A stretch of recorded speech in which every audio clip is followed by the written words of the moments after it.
yung mister ko, oh. Saan galing? Ay, sarado po, Inday. Ikot po kayo, sir. Oh, ayan, oh, bukas po, oh. Aba, may susi. Yan, ay, gandang-ganda sa look ko. Meron akong netball. Yan, kasi mangunguha tayo ulit ng itlog. Tingnan natin kung may itlog. Yan. Kasi di pwedeng magtagal yung itlog kasi magkakaroon siya ng embryo. So, alam nyo mga kaibigan, mga kamamshi, ay dati-rati, pangarap ko lang na magkaroon ng ganitong, sabi ko sa asawa ko, parang gusto ko nang mag-alaga ng manok, ng mga pabo. Kaya ngayon ay binigay ni Lord. Kasi gusto kong, parang pinapangarap ko ba yung mag-harvest ng mga itlog. Parang asaya nun, di ba? O, di meron na kaming sariling consumption araw-araw. And then organic pa. Yan. So, ayun, punta tayo doon sa kulungan ng mga alaga ko. Ayan. So, ganyan ang itsura at huwag kayong, mandiri kasi ganyan talaga ang backyard ng mga may nag-aalaga. Yan. Meron tayong mga lupa dito kasi dahil dyan sa baha na yan, kasi ito nababaha lalo na kapag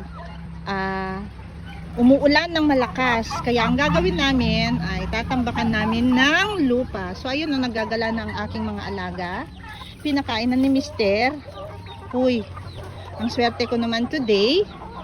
Kasi, yan no. Ito ang sinasabi ko, blessing for today.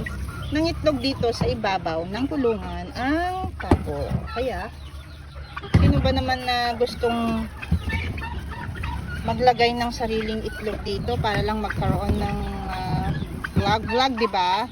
So, hindi. Pusa yan dyan ng itlog. Kaya 3 na siya. Dati kahapon, sabi ko kay Mister, kunin niya yung itlog na 2, hindi niya kinuha kahapon. So, naging 3 na. Ito yung bago, oh. Ito yung 2 old. Pero hindi yan pwede dito. Kasi doon sa may anuhan nila, itlogan doon, puno na. Kasi naglilimlim na ang lahat. Kaya siguro dahil wala na silang space na pangitlogan, dito na lang sa ibabaw. Diyan lang sila ng itlog. Sa ibabaw ng yero. So meron tayong nakakulong na 3 dito. Medyo malalaki na sila. Tapos eto na yung maliliit na sisiw na inaalagaan ko. Lumaki na sila guys. Lumaki na. So medyo marami-rami na naman ito na aming pakakawalan after maybe 1 month. And yung sisiw na pabos, ayan sila, ganyan na sila kalalaki. Yung last week, may pinakawalan na kami ng 6. Ayan, ito yung 6 na pinakawalan ko. Yan, ayan siya. Yun. Okay. Meron na akong 3 egg dito na turkey. At pupunta tayo doon sa mga naglilimlim na mga manok at pabo kasi nga yung mga bagong nangingitlog na manok ay hinahalo nila sa mga old na mga itlog. Yan, punta tayo dito.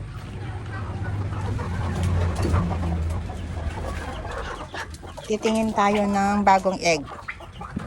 Let's see. Hello. Ito ang bait-bait mo. Tingnan ko nga. Wala old. Old siya lahat. Ito tayo. Oy! Excuse me first. Hello.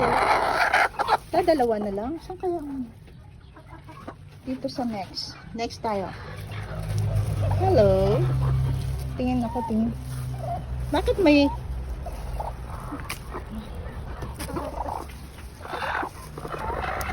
Dapat mapisa na tong mga to. Malapit na mapisa.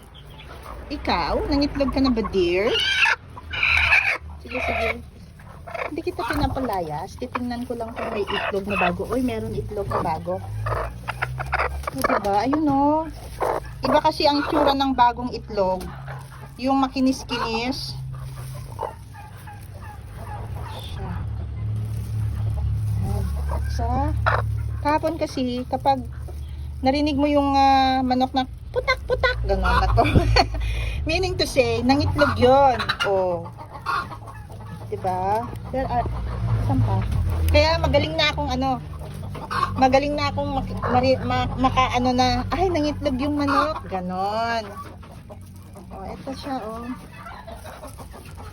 Tapos, meron pa bago. Teka, hindi ko na mahawakan. Wait a minute. Medyo makinis-kinis. Pero pag yung mga ganon, teka lang, eto, old na to. Kaya hindi na natin pwedeng kunin. Yun lang makinis-kinis, yun yung bago. Yes, hindi na natin kunin.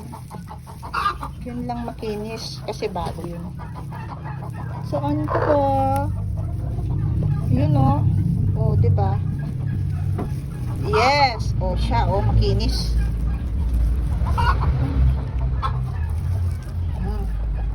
Lagay natin dito.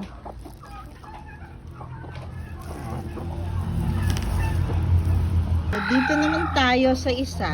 Up. Yan. Excuse me. Tingnan ko lang.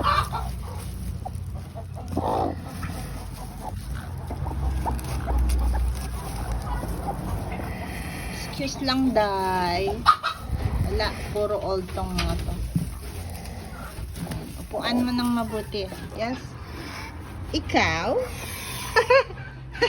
Ayaw niya magpakita. Look. May I see the look? Ay, parang may napisa. Oh.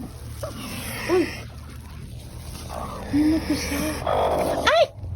Ay, yan na nga ba sinasabi ko eh. Uy. Wait lang. Tingnan ko. Bakit parang may inapakan niya? Ayan. Tanggalin na natin. Ay, aray ko. Ay! Ay, wag naman. Sorry. Ay! Sinasabi ko na nga, be. May napisa na dito. Ayun, no? Bakit nawala?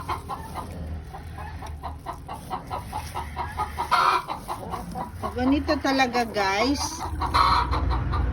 So, ayan, tapos na tayong nag-check. At least, may nakuha akong mga 6 na egg. Ito na ang nakuha ko, 6 na egg. 3 yung turkey egg and 3 yung native egg. Ayan, thank you, Lord.